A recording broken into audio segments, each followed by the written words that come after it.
санал хэлье. Өнөөдөр манай эзэн засгийн нөхцөл байдал яг манай эзэн засгийн байнгын орны яг онцгой анхаарах ёстой асуудлаа. Өнөөдөр яг эзэн засгийн бодит байдал бол инфляци 11.2%-тай одоо өнгөрсөн 5 сарын гарчлаа. За энэ нэргээд иргэдийн амжиргаанд сөрөг нөлөөлөл үзүүлж байгаа. Сөрөг нөлөөлөл үзүүлж байгаа. За дотоод талдаа бид нар мах хүнсний ногооны гол нөлөө үзүүлж байгаа гэж байгаа боловч гадаад талдаа импортын бараануудын үнийн өсөлт биднэрт нөлөөдгөө бас нөлөө үзүүлж байгаа.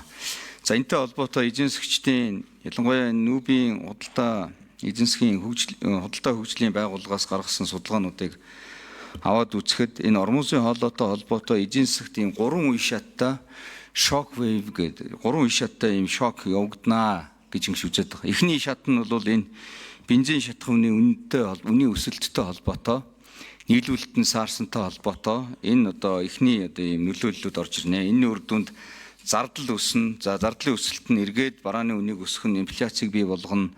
Төсөв санхүүдээр дарамтыг бий болгоно. Эргээд энэ эзэн засгийг удаашруулна гэсэн ийм эхний ийм давлгааны нөлөөллийг ирж байгаа. За хоёрдугаар давлгааны нөлөөлөл нь бол бензин шатхуунаас гадна энэ бордооны асуудал дээр бас нөлөөллийг үзүүлнэ гэдэг ийм асуудал яригдж байна. За ялангуяа манай одоо хүнсний бүтээгдэхүүн авдаг зүүн өмнөд Азийн тариалалт, хаврын тариалалт бол энэ бордоо шатхуунтай холбоотойгоор нэлээдгүй өндөр үнэтэй болчихсон. Дээрээс нь бордооны хүртээмж бага байгаа.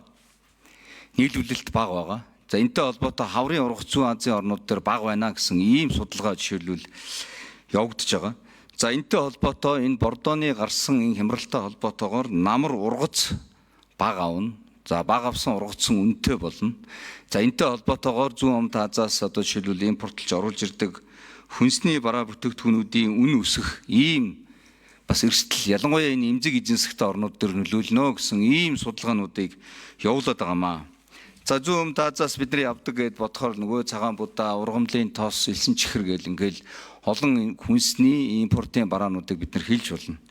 Энэ дээрээ бид нар бас манай засгийн газар онцгой анхаарч энэ хаврын тариалалт, за намрын ургац авах чиглэл дээр бас онцгой анхаарч энэ намар ирэх хүнсний бараануудын энэ хомсдол, үнийн өсөлт дээр бас онцгой урдчлан анхаарч богино хугацааны болон дунд хугацааны бодлогын арга хэмжээ авч явуулах зайлшгүй шаардлага байна гэсэн ийм зүйлийг бол бас энд бас онцолж хэлье.